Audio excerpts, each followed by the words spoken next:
자, 여러분 해럴드 힐이라는 사람을 혹시 아시는지 모르겠습니다. 해럴드 힐, 이 사람은 미 항공우주국 나사죠. 나사에서 일하는 과학자였습니다.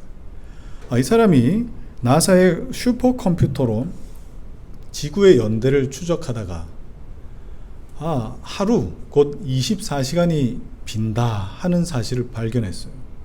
자, 그래서 이 부분에 의구심을 가지고 성경을 들여다보다가 성경에 오늘 우리가 읽었던 여호수아 10장 해와 달이 멈춘 사건을 발견한 거예요. 이것이다 하고 그 빈 시간에 여호수아 10장의 연대를 대입해 봤더니 글쎄 23시간 20분 23시간 20분이 딱 빈다 하는 것을 발견한 거예요.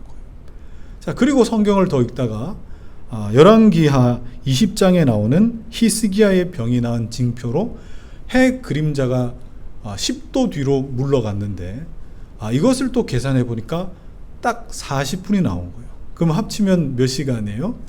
24시간이죠. 그래서 24시간이 딱 비었는데 성경에 이것으로 딱 채워지는 것이구나 하고 무릎을 탁 쳤다고 합니다. 정말 성경은 과학적인 것이구나. 그래서 이때부터 해럴드 힐이라는 사람이 예수를 믿게 되고 하나님의 자녀가 되었다는 이야기죠. 자, 이 사실이 1987년 4월 바이블 사이언스 뉴스레터지에 실렸습니다. 많은 독자들이 그 사실을 이제 공식적으로 다 확인하게 된 거예요. 여러분, 그 뒤에 어떻게 됐겠습니까? 정말 많은 그리스도인들, 크리스찬들이 환호를 하면서 정말 그렇다. 하나님의 말씀은 1.1획도 틀림이 없었다 하면서 목소리를 모았습니다. 이 발견으로 일약 스타가 된 이 해럴드 힐이 나사를 은퇴하고 한 엔진을 제조하고 연구하는 그런 회사에 일한다 하는 소식을 듣게 된 거예요. 그래서 많은 사람들이 그 소식을 듣고 그 회사 주소에다가 감사 편지, 땡큐 카드를 막 보내면서 당신의 공로로 우리 교회와 그리스도인들이 힘을 얻게 되었습니다 하고 막 수만 통, 수십만 통의 편지를 보냈습니다. 그런데 얼마 뒤에 보냈던 그 수많은 편지들이 수취인 불명이라는 도장이 찍혀서 다 반송되기 시작했어요. 자, 그때부터 이 이야기에 대한 진위 논란이 불거지기 시작했습니다. 하도 이 이슈가 뜨거우니까 미 항공우주국 나사에서 공식 성명을 발표해요. 슈퍼컴퓨터를 다루는 사람 중에 잃어버린 24시간을 찾는 프로젝트나 연구를 진행한 해럴드 힐이라는 사람은 나사에 없었다. 이 사건을 다큐멘터리로 만들려고 기획했던 것, 인터뷰, 뉴스, 모든 것이 다 물거품이 되고 말았습니다. 자, 그럼에도 불구하고 여전히 오늘 본문인 여호수아 10장 이 기적을 설명할 때면 늘 등장하는 이름이 해럴드 힐입니다. 늘 등장하는 이름이에요. 자, 그리고 잃어버린 24시간을 찾은 사람이 있다고 여전히 강단에서도 제가 조금 전에 이야기했던 이 이야기를 하십니다. 그래서 딱 그 시간이 비었는데 이 시간이 딱 맞아 떨어졌다. 여러분도 혹시 들으셨을지도 모르겠습니다. 그런데 사실이 아니었죠. 그만큼 이 여호수아의 이 이야기, 해와 달이 멈춘 이야기는 전 세계적으로 그리고 전 인류 역사적으로 굉장히 뜨거운 이슈였습니다. 아직도 풀리지 않는 미스테리로 남아 있습니다. 자, 여러분 이 사실 믿으십니까? 해와 달이 공중에 떠서 하루 종일 저 자리에 머물러 있었다는 사실이 믿어지십니까? 그런데 쉽지 않죠. 이 사실을 믿는다는 거는. 그런데 지금도요, 태양과 달이 하루 종일 하늘에 떠 있는 그런 일은 아직도 일어납니다. 실제로. 여러분 보셨습니까? 저는 봤습니다. 언제 봤느냐? 북극에 가까운 북유럽이나 알래스카 지역에는요, 여름이 되면 해가 안 집니다. 해가 안 져요. 지평선 너머로 해가 안 져요. 그래서 24시간 내내 낮이에요. 해가 안 져요. 이런 현상을 백야 현상이라고 그렇게 부르는데, 그래서 이 지역에 사는 사람들은 밤에 잠을 자야 되는데 밤이 아니잖아요. 그럼 어떻게 합니까? 안대를 끼고 암막 커튼을 쳐가지고 집 안을 밤으로 만든 다음에 그렇게 자는 거예요. 이런 백야가 가장 긴 곳은 무려 6개월 동안 해가 지지 않는다고 합니다. 6개월 동안. 우리는 뭐 24시간 해가 졌다고 난리죠. 6개월 동안 해가 지지 않는 나라가 있고 그런 지역이 아직도 있어요. 참 기이한 일이죠. 우리는 매일 해가 동쪽에서 떠서 서쪽으로 져야 된다라고 그렇게 생각하는데 24시간 동안 해가 지지 않는 곳 있습니다. 참 기이한 일입니다. 여러분, 기이하다라는 말의 뜻이 뭡니까? 사전을 찾아보니까 기묘하고 이상하다라고 나옵니다. 기묘한 건 뭡니까, 여러분? 이상한 건 뭡니까? 그냥 쉽게 말하자면 이런 것이죠. 예상할 수 없고 평범하지 않은 것. 예상할 수 없고 평범하지 않은 것. 자, 그래서 지구는 태양 중심의 궤도를 1년이라는 시간을 정해서 한 바퀴 도는 것. 그래서 한 바퀴 돌 때마다 우리는 1년이라고 하자. 그리고 12달로 나누자. 해서 이런 약속을 전 세계 사람들이 공유하고 있습니다. 그래서 우리는 태어나면서부터 이렇게 일정하게 반복되는 어떤 시간, 일정하게 반복되는 경험 때문에 어느 정도 예상 가능한 삶을 살아가죠. 이런 걸 뭐라고 부릅니까? 평범하다라고 부릅니다. 평범하다. 내일도 해는 동쪽에서 뜰 것이다. 평범한 겁니다. 자, 예컨대 이런 것이죠. 저는 봄철에 꽃가루 알러지가 있어요. 꽃가루 알러지. 그래서 3월 개나리가 피고 그리고 또 4월 벚꽃이 피기 시작하면 저는 너무너무 힘들어요. 그래서 4월 달에 부활절이 있잖아요. 그러면 다 부활의 기쁨을 나누는데 저는 맨날 콧물 질질 흘리고 눈물 나고 재채기 나고 하는 시간을 부활절쯤에 늘 경험합니다. 자, 그러면 여러분 어때요?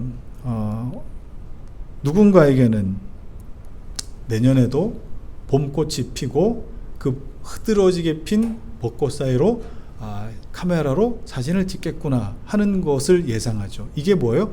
그들에게는 평범한 일이에요. 저는요, 늘 봄꽃, 내년에도 봄이 돼서 벚꽃이 피고 개나리 피면은 내년에도 콧물 훌쩍훌쩍거리며 다니겠구나. 이게 뭐예요? 저에게는 평범한 일이에요. 예상 가능한 일이 서로에게는 다른 겁니다. 서로에게는 달라요. 평범한 일이 서로에게는 다른 일이 됩니다. 자, 그런데 여러분, 예상 가능한 일이 전혀 다른 결과로 나타나면 어떻게 될까? 저는 한 번씩 굉장히 몸이 힘들 때면 이기적인 생각을 하게 됩니다. 봄에 꽃이 폈어요. 조금 필 때에 영하 10도로 뚝 떨어지는 것이죠. 그래서 이런 기온이 몇 주 지속되면 꽃이 다 죽을 거 아닙니까? 그러면은 너무너무 좋겠다. 벚꽃 안 봐도 된다. 나는 사진 안 찍어도 되니까 훌쩍거리지만 않았으면 좋겠다 하고 이기적인 생각을 합니다. 오직 저만을 위해서요. 자, 그런데 한 번도 그런 적이 없어요. 한 번도. 여러분, 이런 건 어떨까요? 중력을 거슬러서 내가 물 위를 걸을 수 있다면 얼마나 기가 막힌 경험이겠습니까? 자, 그리고 지금도 전 세계 많은 이들이 아프리카에서 저기 어디 섬나라에서 많은 이들이 먹을 것이 없어서 굶어 죽어가고 있는데 아무리 먹을 것을 빼먹어도 그 안에 그득하게 되는 어떤 기계가 있으면 어떨까요? 그리고 코로나 같은 전염병이 하루아침에 싹 말라버리면 어떨까요? 무서운 독재 정권이나 나쁜 어떤 집단들이 한순간에 무너져 버리면 어떨까요? 자, 그런데 성경에는 베드로가 수면 위를 부상하여 걸었다고 합니다. 그죠? 자, 그리고 물고기 2마리와 보리떡 5개로 수만 명이 먹었는데 남았대요. 음식이. 그리고 전염병이 하루아침에 사라지기도 했고 그 철옹성 같던 여리고가 일주일 뺑뺑 돌더니 그만 와르르 무너지는 일도 있었습니다. 사람은 물속으로 가라앉는 것이 평범한 일이요. 가진 만큼 누리고 먹는 것이 평범한 일이요. 그리고 전염병의 백신이 나오기 전에 많은 이들이 조심해 하며 사는 것이 어찌 보면 평범한 일이요. 그리고 힘이 강한 나라, 권력자가 힘을 갖고 안전하게 사는 것이 어떻게 보면 평범한 일일지도 모르겠습니다. 그런데 성경에는 그 평범함이 기이한 일이 되는 경우가 헤아릴 수 없이 많습니다. 여러분, 생각의 차이입니다. 어떤 게 기이한 일일까요? 저 위도 높은 그 지역, 그 나라들은 해가 지지도 않는데 그런 곳을 경험해 보지 못한 저 같은 사람에게나 우리에게나 기이한 일이 되는 것이지, 거기 사는 사람들은 전혀 기이한 일이 아닙니다. 평범한 일이에요. 우리는 오늘도 해가 떠서 해가 지는구나 이렇게 하루를 느끼지만, 그 사람들은 시계를 보면서 해가 지는 걸 통해서 저녁 되는 걸 아는 게 아니라 시계를 봐야 몇 시겠구나 하고 예상하는 겁니다. 우리는 내일도 태양은 뜬다 라고 그렇게 희망을 갖지만, 그 사람들은 내일도 태양은 지지 않는다 라고 희망을 갖습니다. 이건 여러분 생각의 차이인 것이에요. 누군가에게는 기적이, 누군가에게는 일상이 될 수 있다라는 것을 볼 수 있죠. 자, 그러면 여러분, 오늘 여호수아를 통해서 결코 평범하지 않은 그런 이야기를 나누게 될 겁니다. 자, 그런데 질문을 한번 던져보십시오. 이게 진짜 평범하지 않은 일일까? 아니, 이 일이 정말 기적일 수 있을까? 한번 질문을 해보십시오. 해럴드 힐 박사가 잃어버린 24시간을 찾았다는 가짜 뉴스에 많은 사람들이 환호했던 이유가 무엇이겠습니까? 그 이유가 뭐겠어요? 다 이 일은 기적이라고 생각했기 때문에 환호했을 거 아닙니까? 태양과 달이 지지 않고 떠 있다. 이건 기적 중에 기적이다. 다 기적이라고 생각했기 때문이죠. 자, 여러분, 먼저 우리 여호수아 10장 11절을 한 번 더 읽어볼까요? 자, 시작. 그들이 이스라엘 앞에서 도망하여 벳호론의 비탈에서 내려갈 때에 여호와께서 하늘에서 큰 우박덩이를 아세가에 이르기까지 내리심에 그들이 죽었으니 이스라엘 자손의 칼에 죽은 자보다 우박에 죽은 자가 더 많았더라. 자, 우리는 지난 시간 더 많았더라 라는 말씀을 나누었습니다. 하나님은 신실한 분이시죠. 그래서 언약의 신실한 자기 백성을 향해서 정말 힘을 다해 직접 전투 한복판에 뛰어드셔서 우박을 내리시기까지 하며 직접 싸우시는 분, 그 하나님이셨습니다. 자, 그런데 이걸 우리는 조건적으로 보아서는 안 돼요. 조건적. 물론 표면적으로는 그 언약의 신실한 자기 백성이었기 때문에 하나님도 그 백성에게 신실하시다라는 것처럼 보이지만, 성경은 뭐라고 합니까? 더 많았더라. 자기 백성을 향하신 사랑이 훨씬 더 뜨거웠고, 그 약속을 지킬 하나님의 의지와 열정은 훨씬 더 뜨거워서 우박을 쏟아 부어가며 싸우셨다라고 그렇게 기록을 하죠. 그러니까 우박은 대적을 무찌르는 어떤 기이한 자연 현상이기 이전에 뭐가 되는 겁니까? 자기 백성들을 향한 사랑의 표현이에요. 내가 너희들을 이마만큼 지키고 이마만큼 사랑한다 라는 그 표현이 바로 우박이었습니다. 자, 여러분, 사랑해 보셨습니까? 사랑해 보셨습니까? 사랑해 보지 못하신 분들은 참 조의를 표합니다. 사랑해 보시기 바랍니다. 한 2, 3주 전일까요? 한 부부와 점심 식사가 있었습니다. 토요일 점심 정말 날이 너무 화창하고 좋았습니다. 식사를 마치고 나오니 여름이 정말 녹익어가는 그 싱그러움의 이 앞에 장면이 눈앞에 쫙 펼쳐지는데 너무너무 시원한 거예요. 그래도 햇볕이 너무 강했던 터라 그늘에 잠시 앉아서 그 경치를 즐기고 있었습니다. 그런데 저쪽 한 100m, 200m 떨어진 곳에 한 남녀가 제 눈에 들어왔습니다. 누가 봐도 데이트 중인 커플이었어요. 그런데 이 여름 뙤약볕 아래 서로 앞으로 안았다가 뒤로도 안았다가 그냥 이 더운 여름날 붙들고 있는 거예요. 그렇게 껴안고 있는 거예요. 그래서 제가 그걸 한참 쳐다보고 있다가 아이고, 저렇게도 좋을까? 저렇게도 좋을까? 하고 내뱉었습니다. 그러고나 한참 생각해 보니 저도 아내와 사귀기 전에 호감을 갖고, 요즘은 썸을 탄다 그런 얘기를 하죠. 그때에 여름이었어요. 여름이었다. 더운 줄도 몰랐던 것이죠.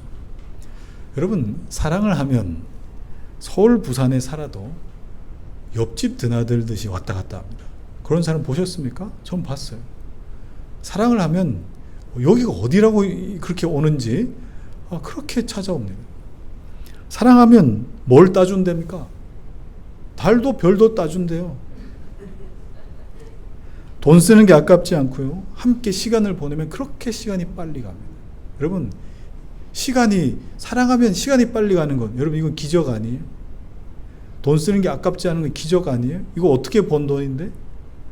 이 더운 날 그렇게 껴안고 있는 기적 아니에요? 이 더운 날 무슨 짓이에요, 그게?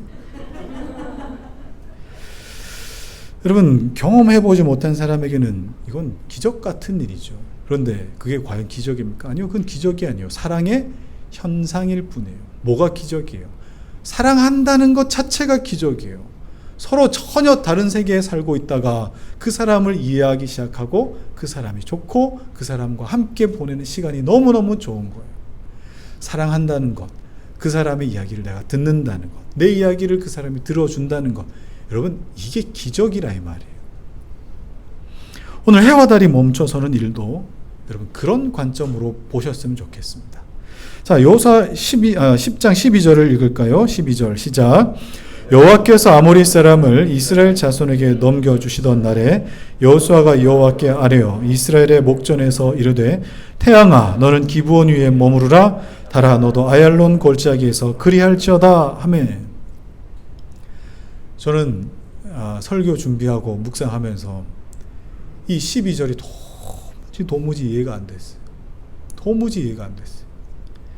8절에서 하나님 뭐라고 하시는 줄 아세요? 그들을 두려워하지 말라, 내가 그들을 내 손에 넘겨주었으니 하나님 말씀하셨습니다. 그래서 하나님이 이스라엘 백성들과 여호수아에게 힘을 주셔서 밤새도록 기브온까지 40km 산악 행군을 할 수 있도록 힘을 주셨습니다. 자, 그리고 하나님께서 도망가는 적들에게 우박을 쏟아 부어 가시면서 적들을 쳐 죽이셨죠. 그래서 이스라엘 칼에 죽은 사람보다 우박에 죽은 사람이 훨씬 더 많았다고 그렇게 기록합니다. 이 정도면 여러분 전투 끝이에요. 전세가 이미 기울었어요. 전세가 이미 기울었다고요. 그런데 해와 달까지 멈춰가면서 도망가는 그 적들을 죽여야 될 필요가 있을까? 해와 달까지 멈춰가면서.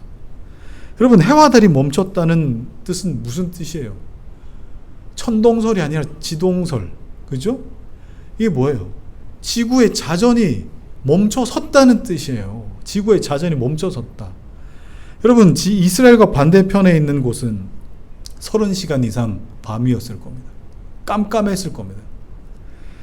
지구 곳곳에 지구적인 이 재앙이 나타날지도 모를 일입니다. 그런데 그 모든 것을 감안하고서라도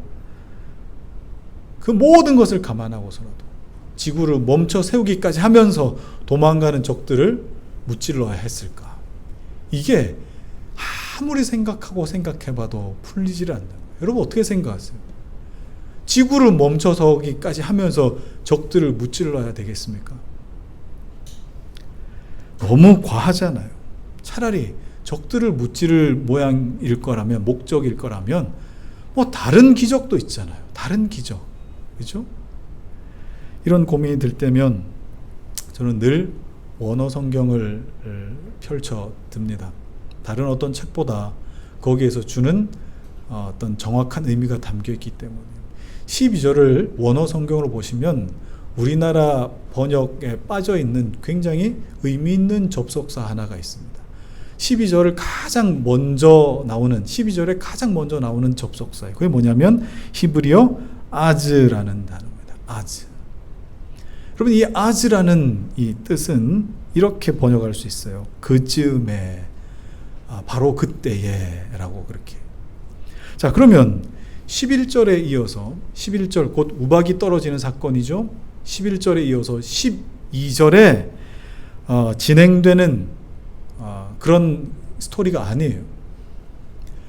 우박이 다 떨어지고 난 다음에 해와 달아 멈춰라 라고 그렇게 했던 것이 아니라 그때에 바로 그 즈음에 곧 이스라엘 백성들이 40km 행군을 하고 와서 손에 칼을 쥐고 저들과 싸우고 그때에 동시에 하나님께서는 하늘에서 우박을 내리시고 그때에 바로 그때에 여호수아가 그 전쟁터 한가운데서 해와 달아 멈춰라 라고 큰 소리로 외쳤다라고 하는 뜻입니다. 여러분, 별 차이 없는 것 같아 보이지만 저에게는 굉장히 큰 차이로 여겨졌습니다. 뭐 때문인지 아십니까? 먼저 우박이 떨어지고 난 다음에 해와 달이 멈췄다고 생각해 보십시오. 그러면 제가 그동안 앞서서 설명했던 그 모든 과정의 이야기가 되는 것이죠. 이스라엘이 칼로 적들을 무찌르고 나머지는 하나님께서 우박으로 많은 사람들을 섬멸했다. 그리고 남은 잔당들을 어떻게 해요? 지구를 멈춰 세워가기까지 하면서 소탕했다. 이렇게 되는 것입니다. 자, 그러면 그동안에는 이 구절을 저는 어떻게 말씀을 들었냐면 이렇게 들었어요. 성도의 담대한 기도와 믿음의 선포는 하늘도 움직인다. 하늘도 움직인다. 그러니까 우리가 믿음으로 선포해야 되고 기도해야 된다. 이렇게 저는 많은 설교를 들었습니다. 자, 그런데요, 그렇게 보기에는 너무 기계적이에요. 너무 목표지향적이에요. 여호수아는 너무 앞만 보고 달려가는 것 같아요. 목표를 이루기 위해서라면 시속 1600km로 돌고 있는 지구마저 멈춰 세우기까지 하면서 그렇게 적들을 물리쳐야 된다. 이렇게 생각하는 사람이 여호수아 같다는 거죠. 그러면 여호수아가 믿는 하나님은 어떤 하나님이 되어버리겠습니까? 그런 여호수아를 향해서 기적을 베푸시고 달리는 이 지구도 멈춰 세우시는 능력의 하나님, 기적의 하나님만 되시는 거예요. 그런데 여호수아는 정말 그런 하나님을 믿고 의지하며 지금까지 달려왔습니까? 아니죠. 여호수아가 여리고에 사람을 보냈더니 그 정탐꾼이 누구를 데려옵니까? 데려온 건 아니지만 라합, 이방인인데 기생이었던 라합이라고 하는 사람의 증표를 받아가지고 옵니다. 이 사람을 우리 구하기로 했다고. 기생 여인도 언약 안에서 살 수 있다는 걸 여호수아는 확인했습니다. 그리고 여리고 앞에 길갈에서 전 남자들이 어떻게 합니까? 전쟁을 치러야 되는데도 길갈에서 뭐 합니까? 할례를 행하죠. 그러면 전투력보다 하나님 앞에서의 믿음의 고백, 순종의 고백이 훨씬 더 중요하다는 걸 알게 되었습니다. 여리고를 무너뜨리죠. 여리고 무너뜨리는데 어떻게 합니까? 온 군대 군인들과 백성들이 여리고를 한 바퀴 돕니다. 마지막 날 일곱째 날에 7바퀴 돕니다. 이게 무슨 전략이에요? 참 아무리 생각해도 이상한 그런 어떤 전략으로 여리고를 무너뜨립니다. 아이성을 정복할 때 사람의 머리로 계산하기 시작했는데 그때 패배했습니다.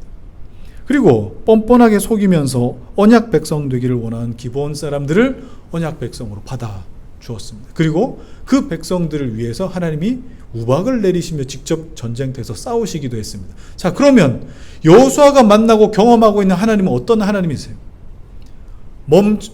적들을 섬멸하기 위해서 지구를 멈춰 세우는 능력의 하나님, 기적의 하나님, 목표 지향적인 하나님이십니까?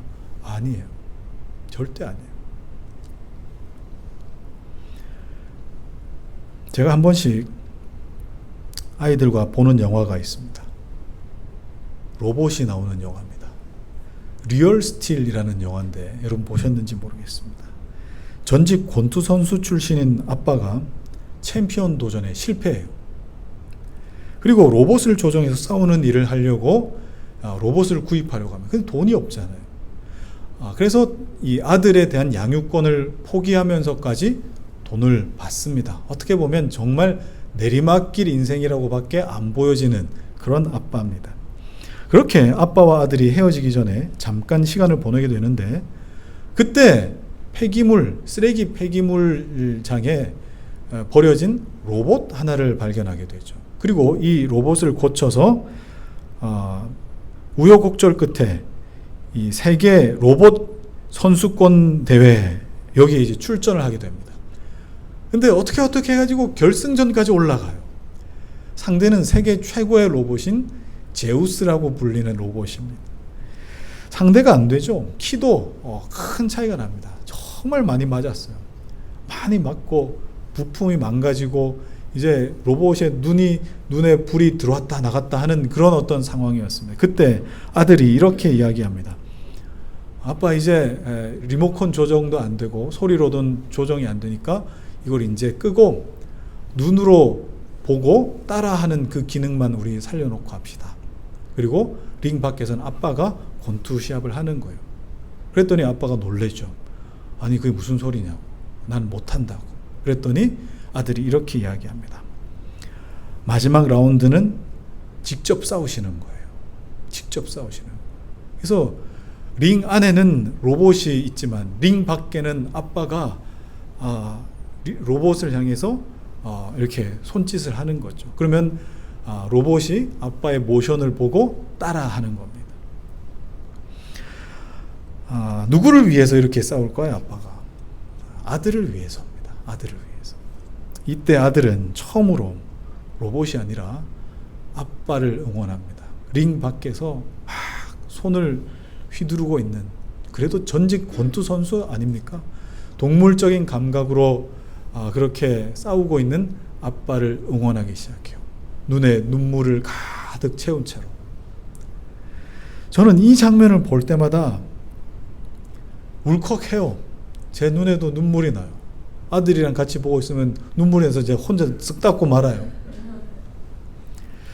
제가 앞서 전쟁터에 내리신 우박은 자기 언약 백성을 향한 하나님의 사랑의 표현이다, 그렇게 말씀드렸습니다. 그래서 더 많았더라 라는 이 말씀으로 그 열심과 사랑을 짐작해 볼 수 있는 거예요. 여호수아가 전쟁 한복판에서 우박을 내리시며 자기들이 손에 쥔 칼보다 훨씬 더 많은 사람이 우박에 죽어나가는 걸 보면서 무슨 생각을 했겠습니까? 야, 하나님이 우박을 내리셨다, 할렐루야, 하나님 찬양합니다, 이랬을까요? 제가 만약에 그 자리에 있었다면, 그 현장에 있었다면 그만 목 놓아 울었을지도 모르겠습니다.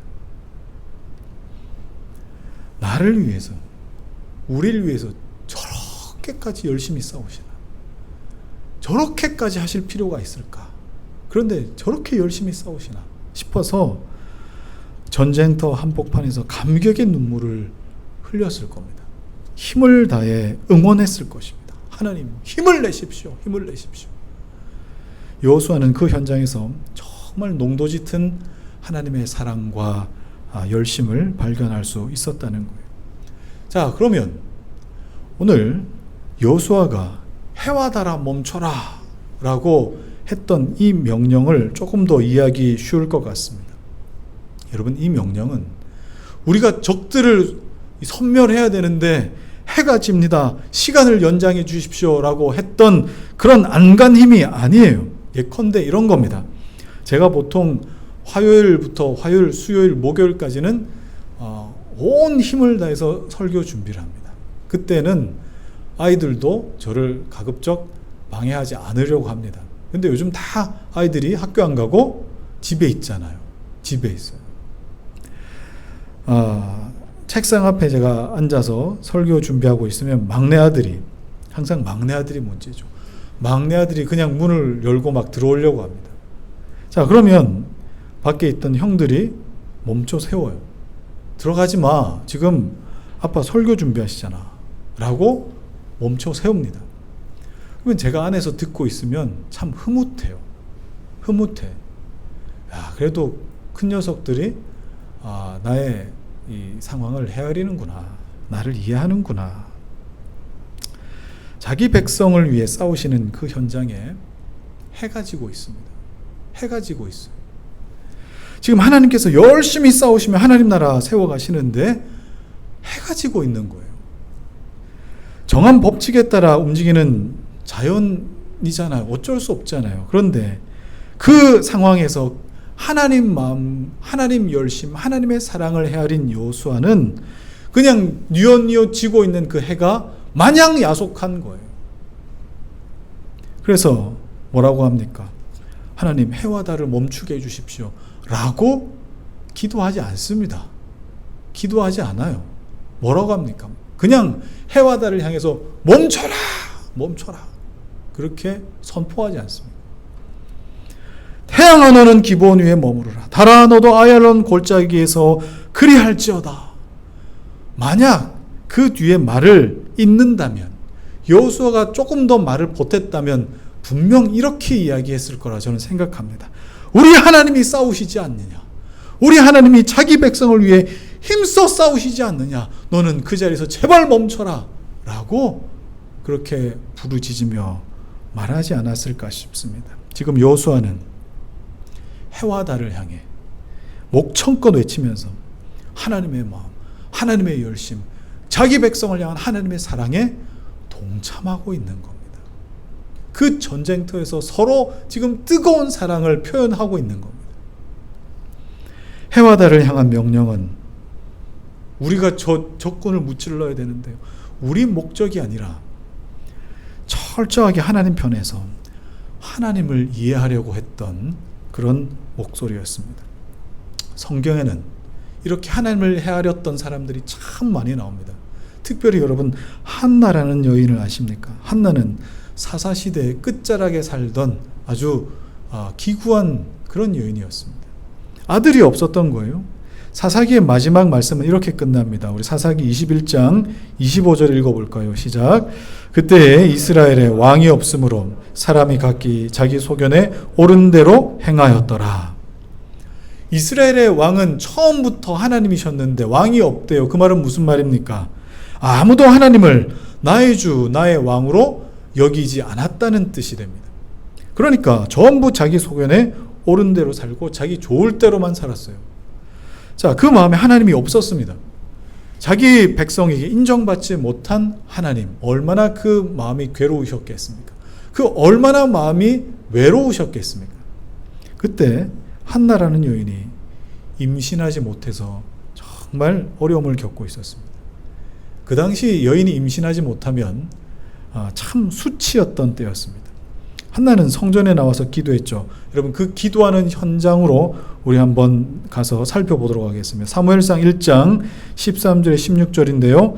제가 한번 읽어볼게요. 한나가 속으로 말하며 입술만 움직이고 음성은 들리지 아니하므로 엘리는 그가 취한 줄로 생각한지라. 엘리가 그에게 이르되 내가 언제까지 취하여 있겠느냐? 포도주를 끊으라 하니 한나가 대답하여 이르되 같이 읽겠습니다. 시작. 내 주여 그렇지 아니하니이다. 나는 마음이 슬픈 여자라. 포도주나 독주를 마신 것이 아니요 여호와 앞에 내 심정을 통한 것뿐이오니 당신의 요정을 악한 여자로 여기지 마옵소서. 내가 지금까지 말한 것은 나의 원통함과 격분됨이 많기 때문이니다 하는지라. 한나가 억울함과 분노를 가지고 하나님께 기도하기 시작했습니다. 그런데 기도하다가 하나님과 그 심정이 통해버렸대요. 그렇게 기도하고 아들 사무엘을 하나님 허락하셨는데 그런데 아들 사무엘이 젖을 떼자마자 이 아들을 성전에다가 그만 맡깁니다. 그 어린 나이에 출가를 시켜버리는 거죠.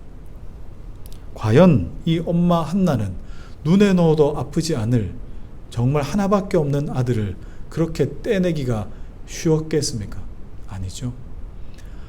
아들 사무엘은 엄마가 보고 싶다고 울지 않았겠습니까? 아니죠. 그런데 한나는 단호했습니다. 왜요? 하나님과 심정이 통했거든요.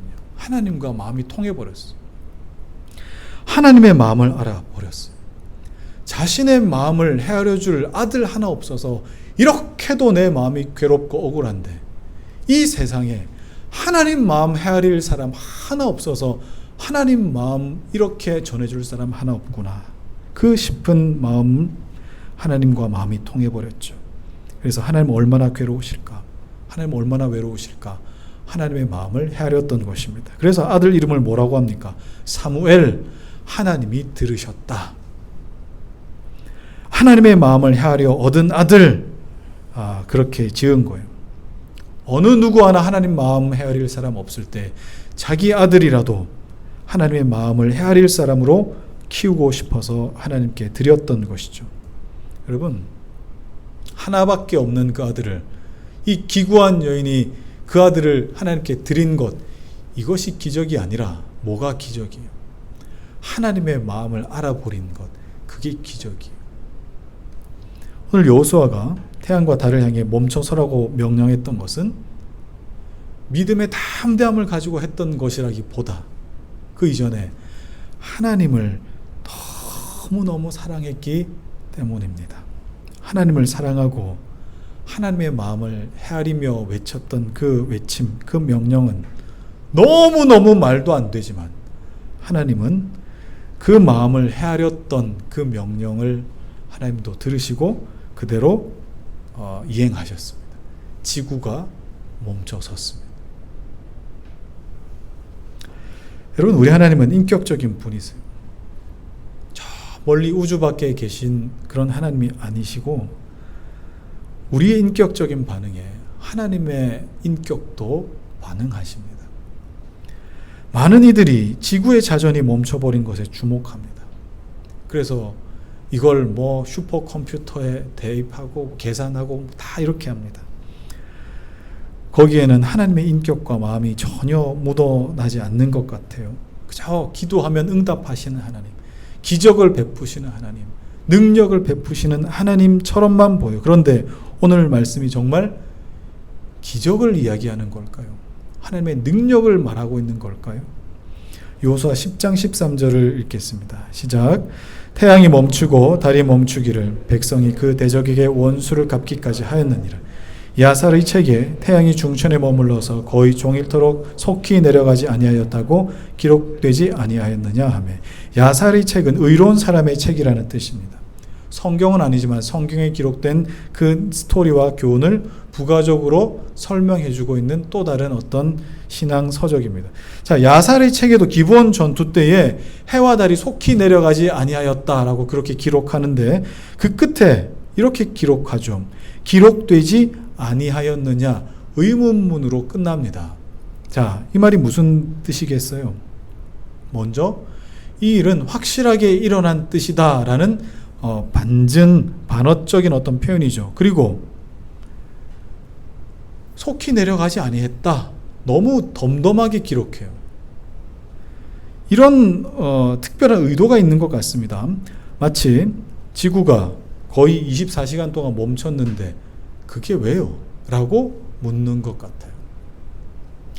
지금 여호수아는 지구가 멈춰서 태양이 하루 종일 하늘에 떠 있는데 호들갑인 그런 사람들을 향해서 그런 일은 있었지만 그 일이 강조되고 있지 않다는 것을, 그 일을 여호수아가 강조하고 있지 않다는 것을 눈치채셔야 됩니다. 지구가 멈춘 엄청난 사건을 성경에는 단 2절로 끝내버리고 맙니다. 그럼 뭘 강조하고 있겠습니까? 14절입니다. 같이 읽을까요? 시작. 여호와께서 사람의 목소리를 들으신 이 같은 날은 전에도 없었고 후에도 없었나니 이는 여호와께서 이스라엘을 위하여 싸우셨음이니라. 자, 이걸 제가 직역해 볼게요. 이렇게 번역할 수 있습니다. 그리고 여호와께서 사람의 소리를 들으신 것, 이런 날은 이전에도 없었고 이후에도 없었다. 왜냐하면 여호와께서 이스라엘 위에 싸우셨기 때문이다. 자, 모든 걸, 앞쪽에 나온 모든 전투와 기적들을, 이것의 결론이 뭡니까? 왜냐하면 여호와께서 이스라엘 위에 싸우셨기 때문이다. 여러분, 여호수아가 지금 강조하고 있는 것은 지구가 멈춰버린 것이 아니라 여호와께서 이스라엘 위에 싸우셨다라는 것을 강조하고 있습니다. 여러분, 이스라엘 위에 싸우셨기 때문에 지구가 멈췄어요. 하나님 왜 싸우셨습니까? 왜 싸우셨어요? 자기 백성들을 사랑하셔서 싸우셨어요. 여러분을 사랑하셔서 지금도 하나님은 싸우십니다. 여러분을 사랑하셔서 지금도 여러분의 삶의 구석구석에서 하나님은 싸우고 여러분을 위하여 대적하고 계십니다. 하나님의 사랑과 그리고 그것을 헤아린 여호수아의 사랑이 중간에 만나버리니까 어때요? 지구도 멈춰버리지 않습니까? 그럼 뭐가 기적이에요? 지구가 멈춘 게 기적이에요? 아니에요. 여호수아가 하나님의 마음을 헤아린 것, 그리고 하나님께서 우리 같은 정말 말도 안 되는 사람을 사랑하신 것, 이게 기적이라 이 말이에요. 그래서 눈에 보이지도 않는 하나님을 알고 하나님을 믿고 사랑한다는 것이 얼마나 기적인지 모릅니다. 이런 기적을 누리고 살아가는 사람에게 지구가 멈춘다, 그럴 수도 있지 라고 기록한 사실, 이게 바로 여호수아입니다. 이제 말씀을 좀 정리해 보죠.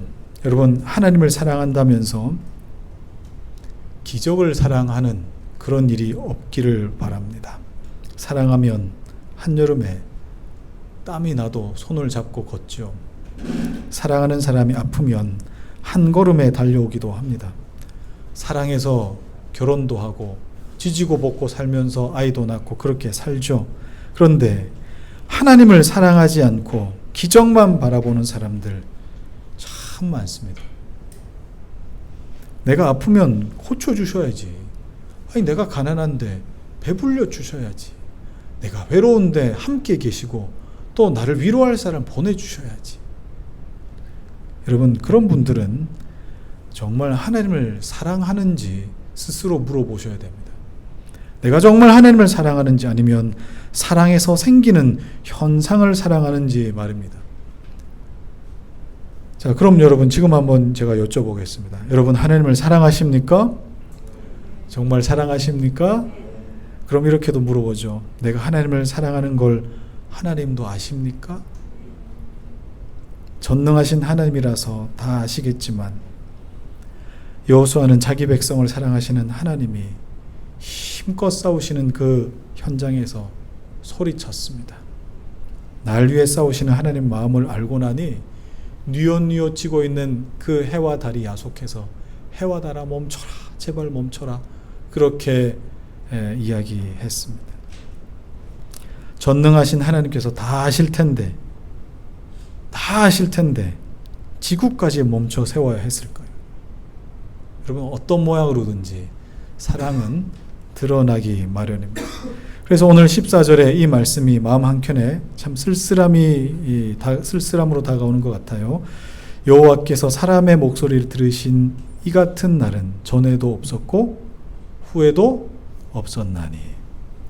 여호수아 이후에는 하나님의 마음을 헤아려서 태양아 멈춰라, 달아 멈춰라라고 그렇게 애타는 마음으로 소리쳤던 사람이 없었습니다. 이게 뭐예요? 후에도 없었다, 전에도 없었다. 하나님 마음을 알아서, 하나님만 생각해서, 하나님의 형편만 생각해서 그렇게 외친 사람이 없었다는 말입니다. 이게 마음에 참 쓸쓸함으로 다가왔습니다. 이런 찬양이 있습니다. 나의 마음이 아버지의 마음 알아. 내 모든 뜻 아버지의 뜻이 될 수 있기를. 나의 마음이 아버지의 마음 알아. 내 모든 삶 당신의 삶 되기를. 여러분, 여호수아가 그 현장에서 찬양했다면 이 찬양 부르지 않았을까 싶습니다. 여러분, 축복합니다. 하나님의 마음을 헤아리시는 하나님의 아들과 딸들이 다 되시길 바랍니다.